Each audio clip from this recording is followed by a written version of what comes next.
Vamos conversar um pouco também, né? Não sou um palestrante, como se diz, mas a gente procura pesquisar alguma coisa sobre o que a doutrina espírita nos traz. E o tema que nós vamos tentar falar hoje é sobre algumas reflexões sobre a questão da felicidade. Por que isso? Quem não quer ser feliz, né? Tem aqui alguém que não quer ser feliz? Né? Todos nós queremos, não é verdade? É isso que a gente almeja todo dia, né? A questão da felicidade. Então, o que é a felicidade na visão espírita, né? E principalmente nós vamos falar um pouco dessa questão do mundo atual em que nós estamos vivendo. A gente sabe, né, através dos espíritos amigos, e principalmente, eu vou citar 3 livros, se puderem ler e estudar eles, que são livros do Divaldo Franco, através do espírito Manuel Filomeno de Miranda, que são livros chamados Transição Planetária, que vai contar o momento atual em que passa a Terra, né? Esses momentos tumultuados que nós vivemos, e ele vai falar um pouco dessa transição do mundo de expiação e provas para o mundo de regeneração. O outro livro que se chama Transtornos Espirituais, e o terceiro livro que se chama Amanhecer de uma Nova Era. São os 3 livros últimos que trazem uma proposta, digamos assim, uma explicação do que está acontecendo no mundo, ou digamos assim, esse movimento que está ocorrendo, né? Porque nós achamos que tudo está perdido muitas vezes, não é verdade? A gente vê no nosso dia a dia todas essas questões que nos assolam, principalmente se ligar a televisão, né?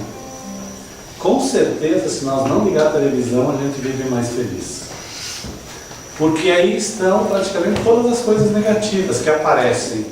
No entanto, o mundo em que nós vivemos, a maioria não é.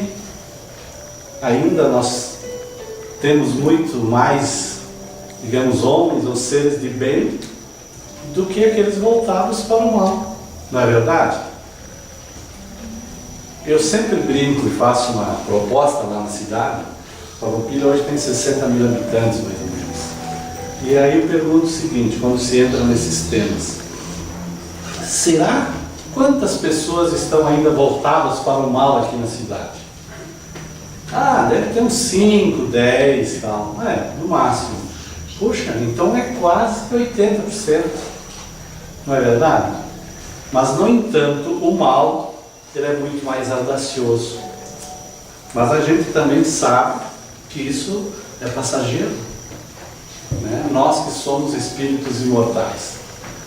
Porque se nós acreditássemos só nessa nossa existência, nós diríamos assim, realmente a coisa está perdida, né?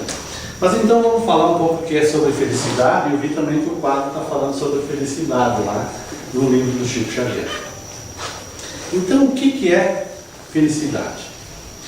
Para alguns filósofos, se nós formos estudar um pouco a história que vem lá desde os antigos filósofos da Grécia, então, para alguns filósofos, eles afirmam que a felicidade é desfrutar tudo que se deseja materialmente. Isso veio lá da antiga Grécia já, com alguns filósofos que defendiam que nós deveríamos desfrutar, que nós deveríamos buscar a felicidade nas coisas materiais. Já outros, se nós formos estudar a filosofia grega, já outros eles vão dizer que ela decorre de não se ter nada.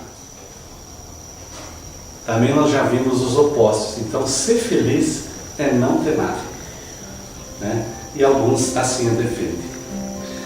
É lá na Grécia também que surge o hedonismo, filosofia que passou a designar o conjunto das doutrinas que colocam o prazer e a beleza como bens supremos da vida humana. Então também vem o hedonismo e nos coloca que é o prazer e a beleza que importa. Nós não trazemos ainda alguma coisa da beleza de lá, da antiga Grécia, que nós buscamos, até muitas vezes, claro, uma beleza em todas as artes, mas mesmo na nossa beleza física, não se enquadra, essa é assim, aquele é, né, é dessa forma, vamos dar uma ajeitada. De onde vem tudo isso? Vem ainda dessa questão filosófica dos gregos lá que tinham, que o que importava era prazer, era desfrutar, e era o belo, né? Mas vem também naquele mesmo período Epicuro, que é o filósofo, e ele diz também o seguinte: que nós deveremos defender e moderar a questão do prazer,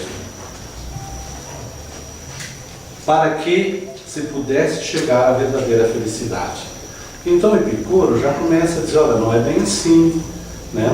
Nós devemos moderar essa questão de nós buscarmos nos bens materiais essa satisfação. Aristipo, que também é hedonista, ele prega que a felicidade é uma busca desenfreada dos prazeres sensoriais, né?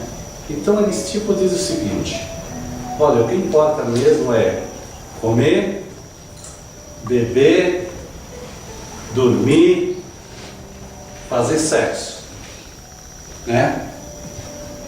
Isso os animais também fazem.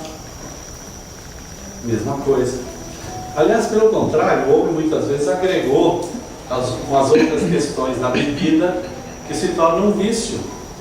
O homem, o bicho animal, digamos assim, ele só geralmente come para a sua satisfação momentânea. E ele não ingere algumas bebidas que são prejudiciais a seu próprio organismo. Ele se cuida até com a alimentação das próprias ervas que tem. Então isso muito que vem lá da filosofia, nós temos hoje, não é verdade? Se preocupamos, né, digamos no geral, comer, beber, dormir, né, procriar, e assim vamos passando a nossa existência. Porém, um pouco tempo depois, veja como esses pensamentos, como essas ideias, elas vêm de muito tempo. Aí vem Diógenes, e Diógenes diz o seguinte: a felicidade não é ter, é deixar de ter. Né? Diógenes foi um filósofo muito famoso no tempo do Alexandre Magno, lá na Grécia. Então ele diz o seguinte: olha, esse negócio de ter não é felicidade não, o negócio é nós deixar de ter aquilo que nós poderíamos ter. E tem uma história muito interessante que está num livro, né, que se chama Divaldo Franco Responde, sobre a questão da felicidade, que ele conta em que Alexandre Magno, que era um grande conquistador daquela sua época, inclusive Alexandre Magno, ele praticamente conquistou boa parte da Roma, né, do Império Romano, e Alexandre Magno morava em Corinto, na Grécia, né? E aí ele perguntava assim para os seus auxiliares: tragam-me o Diógenes, que eu gostaria de falar com ele. Mas o Diógenes era muito danado também, né? Um filósofo, e morava numa casinha muito pobre no subúrbio de Corinto. E Alexandre Magno queria que trouxesse. Foram até Diógenes e disseram: Diógenes, o Alexandre Magno quer conversar com você, e ele te dará tudo o que tu quiseres, para que você possa ser o conselheiro dele. E ele disse: não, ele não pode me dar tudo.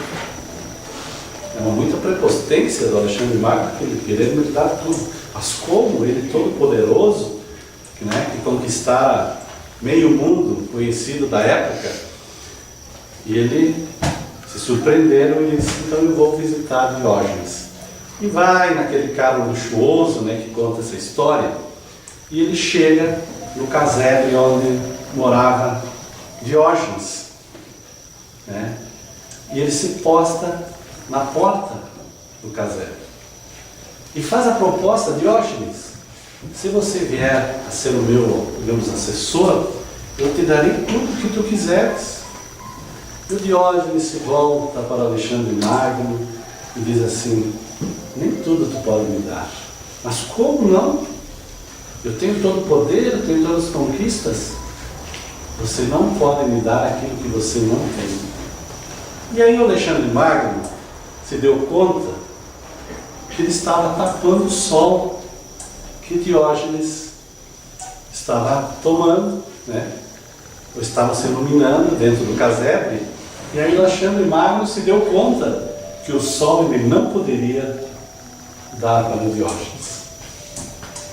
E naquela época, Corinto estava condenada a ser destruída por Alexandre Magno, com essa atitude e com a fala que Alexandre Magno faz com Diógenes. Ele não destruiu a cidade de Corinto. Mas é isso para dizer de qual é essa filosofia que ele nos traz da questão do não ter, da questão material do apego. Então nós vamos ver que a questão da felicidade é uma questão que muitas vezes nós vivemos uma felicidade dos relativos. O que é a felicidade dos relativos? É quando nós, digamos assim, que quase que somos escravos e terceirizamos ela. É quando nós começamos a pensar o seguinte: eu não tenho uma felicidade plena hoje, mas quando eu tiver alguma coisa, aí sim que eu vou ser feliz. Aí nós podemos ver aquele que é jovem, né? Todos nós, aqueles que não são, já passamos a idade física, né? Como espíritos a gente não sabe a nossa idade. Então nós podemos pensar o seguinte: quando tinha lá 14, 15 anos, quando eu tiver os meus 18 anos, eu vou ser feliz. Quando eu tiver os meus 21 anos, eu vou ser feliz. Quando? Antes, não. Porque aí eu posso dirigir meu carro, posso fazer isso, fazer aquilo. Então, se fala da questão da felicidade dos relativos. E também nós podemos pensar, quando estamos solteiros, quando eu me casar, eu vou ser feliz. E a gente sabe que muitas vezes acontece o contrário também, né? Não é verdade? Quem é casado sabe que não é tão fácil assim, né? Muitas vezes acaba o sossego, de um e de outro, etc. Mas tem que brincar um pouquinho também com todo mundo, né? Então nós estamos nos relativos, se, quando. Aí nós também podemos pensar: nossa, quando eu me aposentar, aí sim eu vou ser o cara mais feliz do mundo. Será que é verdade? Que a gente vai ser feliz quando se aposentar? Né? Ou que aqueles que já estão, ou que já aposentaram, será que já estão nessa felicidade? Eu vou ter que contar uma história do conterrâneo de vocês. Né? Porque ele é daquele Garibaldi, não vou dizer o nome dele. Eu conheci ele lá na praia, né? E ele já me contou a história dele, né? Ele mora lá hoje. Ele disse assim: nossa, eu estava com uma vontade louca, quando me aposentasse eu vou morar na praia. E ele foi morar na praia. Comprou uma casinha e foi morar na praia. E daí ele começou a me dizer assim: mas a história é um pouco antes, porque chegamos lá, eu e meu irmão, nós temos umas casinhas lá. Ele disse assim: nossa, a grama toda cortada. E eu pedi para o meu irmão: você cortou a grama? Não, eu pensei que fosse tu. Não, eu pensei que fosse tu. E a grama estava cortada. No outro dia chegou alguém lá e disse assim: vocês viram a grama cortada? Sabe por quê? É 30 dias que eu estou aqui, não me aguentava mais de ficar sem fazer nada. E eu comecei a cortar grama por aí, onde tinha fora cerca para entrar, e cortava grama. Porque assim eu comecei a passar o tempo, comecei a interagir, porque eu me enlouquecia. Aí eu sempre lembro dessa história, porque é muito interessante. Ele mora ainda lá, né? Hoje ele corta a grama de umas 30 casas. Todo dia virou a profissão dele, cortador de grama. Feliz da vida agora, né? Então eu falo isso, que se projetava e se achava que é uma coisa.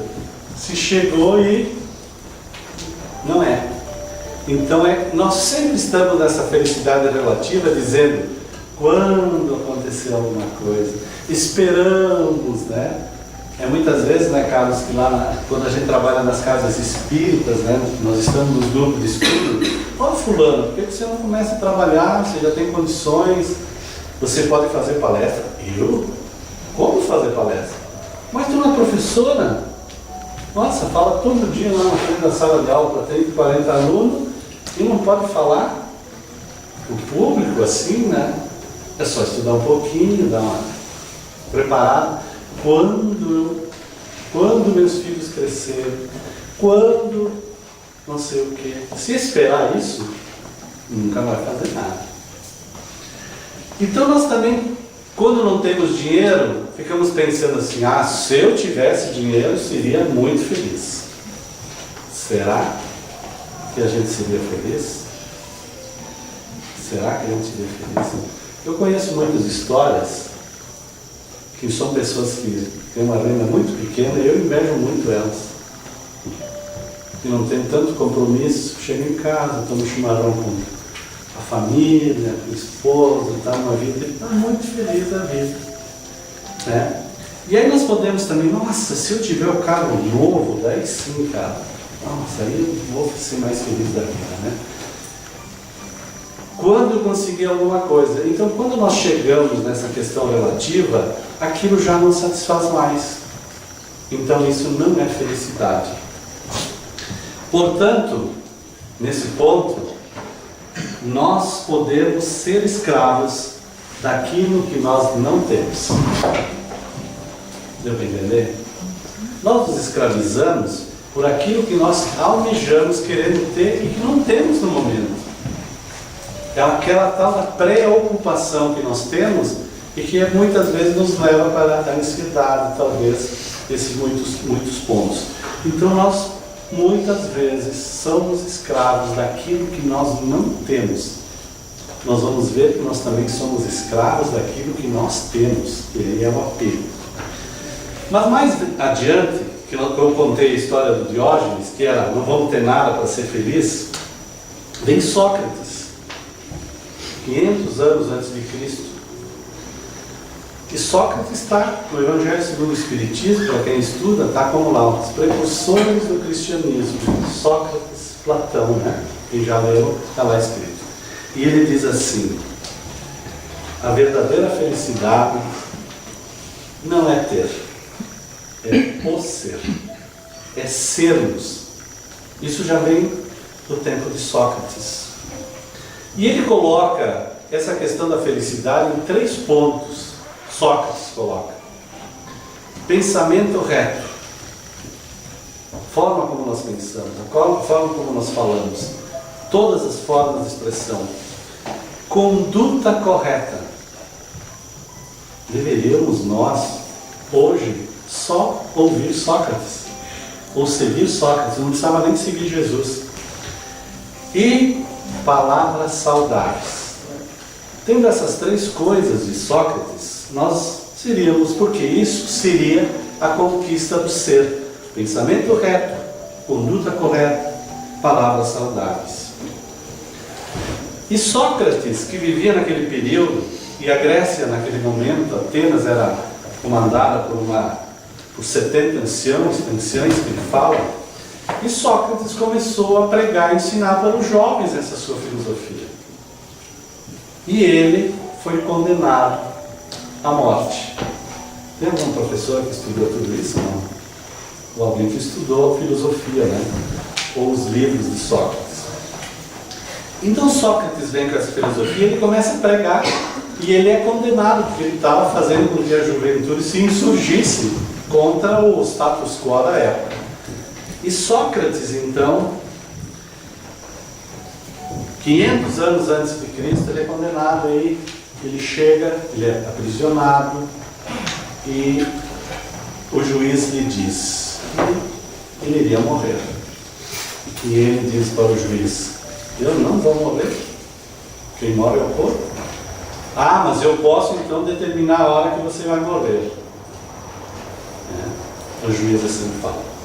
E Críton, que é digamos assim, o discípulo dele, que se fala em Platão e tem Crito também, ele vai visitar Sócrates na prisão e diz para Sócrates: Sócrates, nós podemos fugir.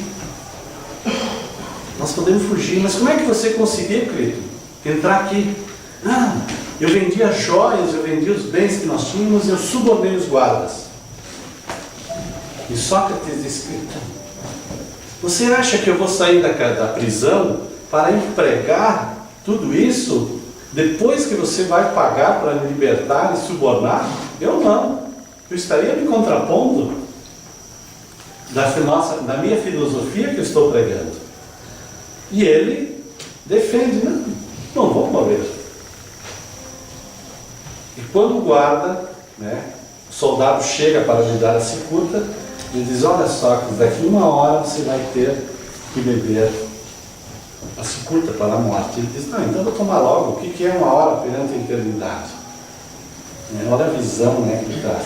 Mas o importante disso tudo é que essa proposta que já vem de 500 anos antes de Cristo, há 2.400 e poucos anos, que nós vamos conhecer que depois Jesus traz isso também, Então, junto com isso, nós vamos ver que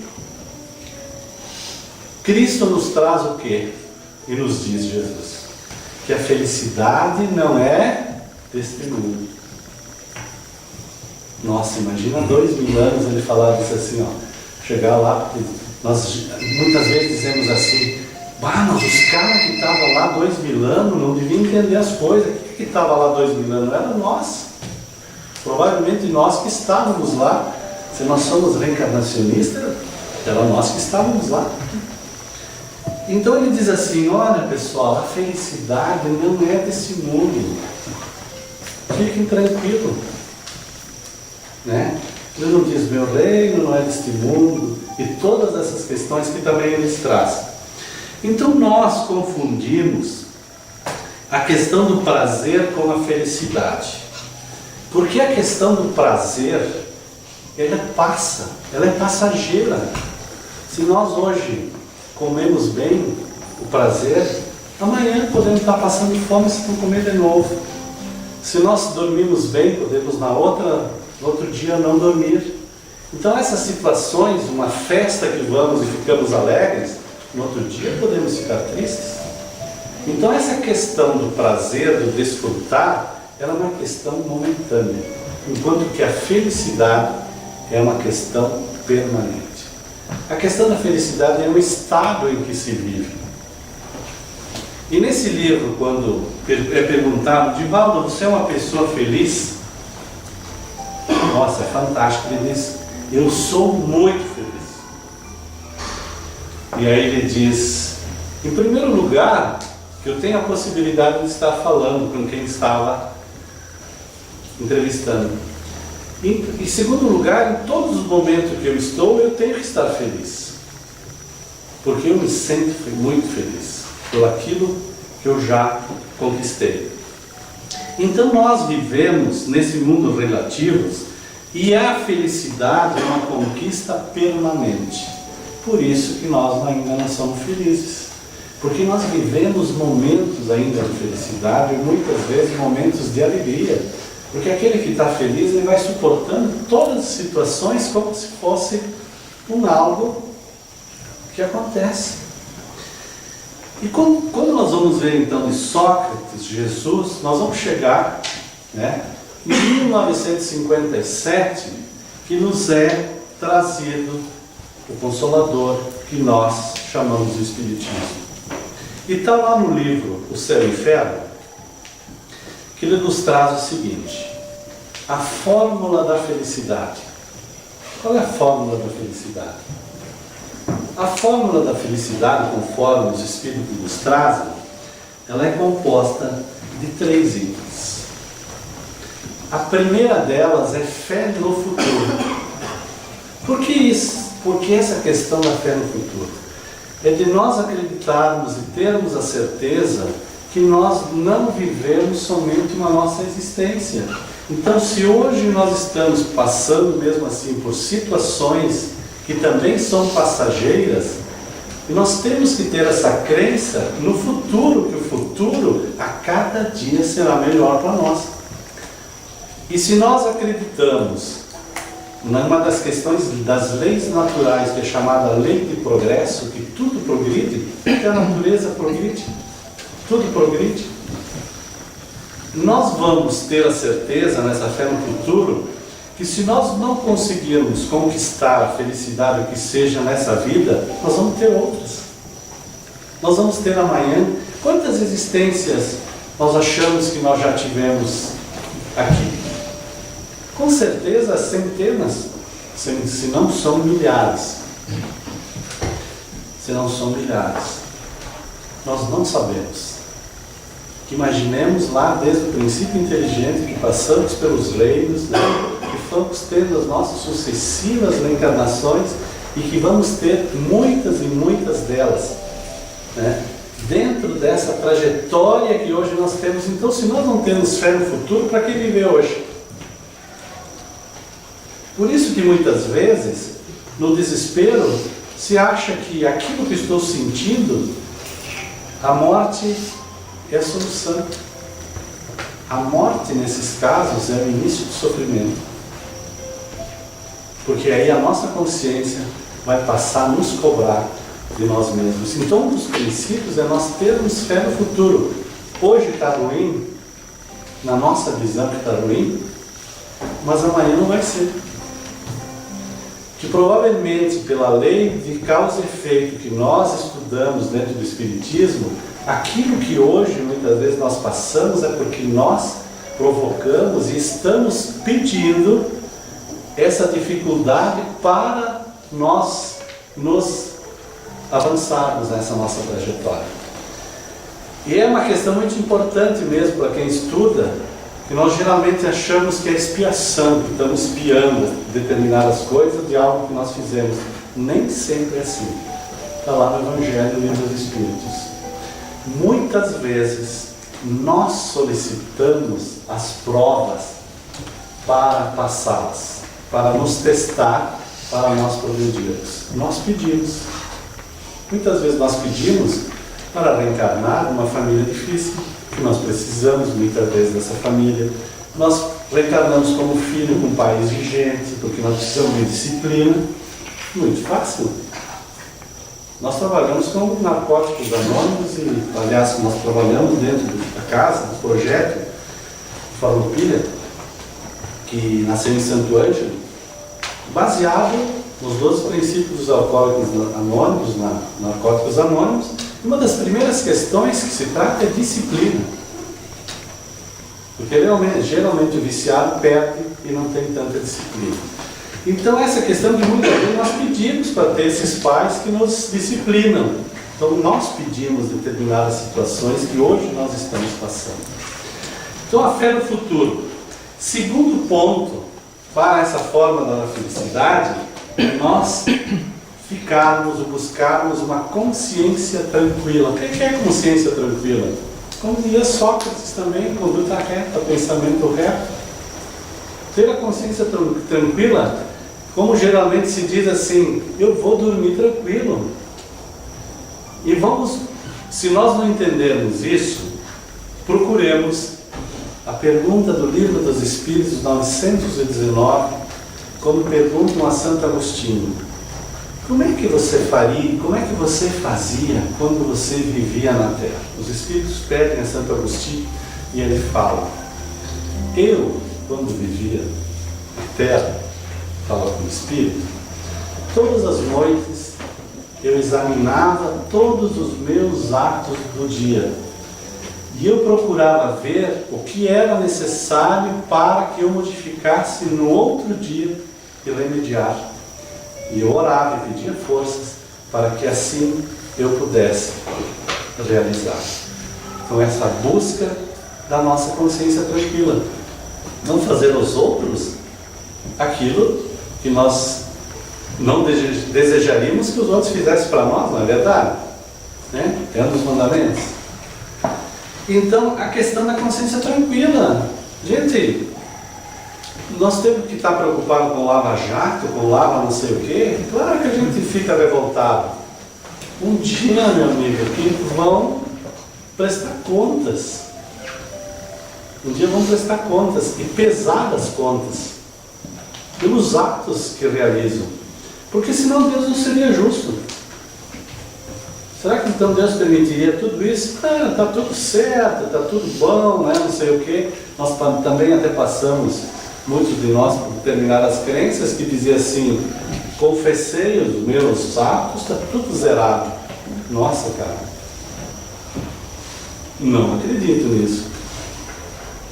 Porque senão o mundo viraria uma matroca, como se diz. Então isso temos a certeza. E a gente vê pelas obras que nós temos, através das obras mediúnicas, de Chico, etc., que muitos hoje que cometem essas situações estão ali pedindo esmola, sofrendo profundas dores, lei de causa e efeito. Né? Ou reencarnarão talvez num país que não tem a mínima condição de poder sobreviver, nem de água, nem de alimento, nem de nada. Que se assim não fosse, perdoe, como diz Chico Xavier, Deus não seria justo. Não é verdade? Por isso que nós temos que ter essa fé no futuro, consciência tranquila. E um terceiro ponto que ele nos vai falar também, que é o seguinte: posse do necessário.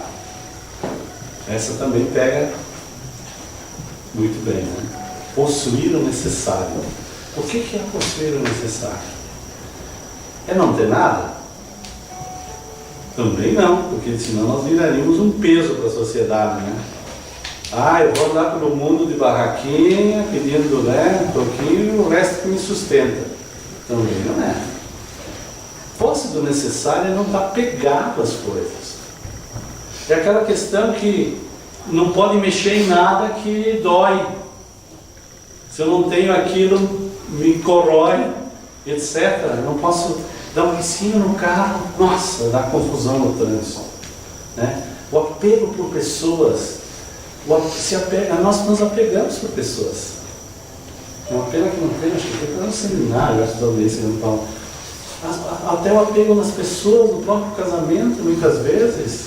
Conta uma história que o marido, ele estava querendo se separar da esposa. E ele não tinha coragem de enfrentar essa situação. E ele resolveu partir para uma coisa mais trágica.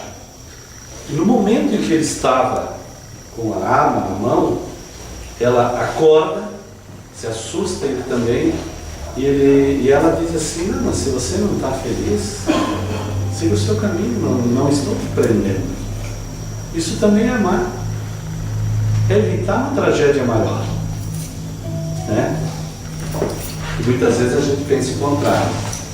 Então, essa questão que nos traz de nós nos preocuparmos. O apego, que estava falando, né? Que é uma outra questão que nós nos envolvemos muito. Desapegar é manter, preservar a alma livre das coisas exteriores. O desapego não é abandonar o mundo, mas é entender a existência como terrena, como transitória. O que é imortal é o espírito. Nós somos depositários e nós não somos proprietários.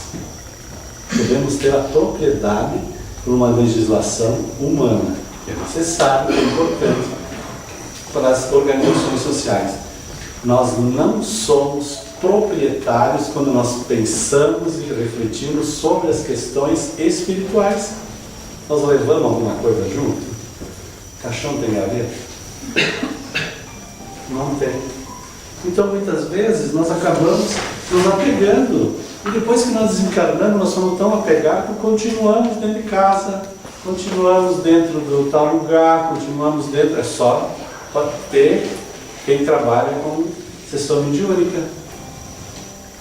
Quando vem o espírito, através do médico, eu relato a vida dele e da existência. Eu vim da casa onde eu morava. Estão tirando as minhas coisas. Aquelas coisas são minhas. Meu amigo, a gente vai com calma, você já partiu dessa vida. Você não está mais lá. Não, porque aquilo é meu. Vamos refletir. Você não está mais lá. Você tem o teu corpo? Você está falando através de quem? Ah, estou falando através de alguém aqui. Mas eu não vou sair lá. Aquilo lá é meu. Quem está lá tem que sair. Então veja que mesmo depois da nossa existência, continuam as situações. Então nós temos que, na realidade, nós nos preparamos para tudo, menos para uma coisa. E às vezes nós temos nós temos que se preparar para morrer. Talvez nunca ouviram falar disso, mas não é verdade? Quem diz que hoje eu tenho certeza absoluta que eu chego em Farroupilha? Absoluta, sim. Pode marcar compromisso. A probabilidade é muito grande, mas eu posso não chegar. Essa semana passada desencarnou um primo meu com 62, filho de um primo com 45, professor da universidade, estava tudo tranquilo. Dia para outro desencarnou. É a preparação para a morte, isso é um outro tema. A gente fala, porque se nós somos espíritos imortais, somos reencarnacionistas, nós temos que nos preparar para isso também. E a preparação disso é cada dia. E uma delas é nós nos desapegarmos de diferentes coisas, né? Por isso que a vida ela é feita de ciclos. Precisamos saber quando uma etapa chega ao fim e permitir que ela se encerre. O fim de um emprego, as pessoas entram em depressão terrível, ou alguns sobrevivem um pouco, param de trabalhar, digamos assim. Um filho que sai de casa, que vai casar, a mãe e o pai querem junto. Deixa o passarinho lá. É um filho que parte para longe. Quem é que não sente?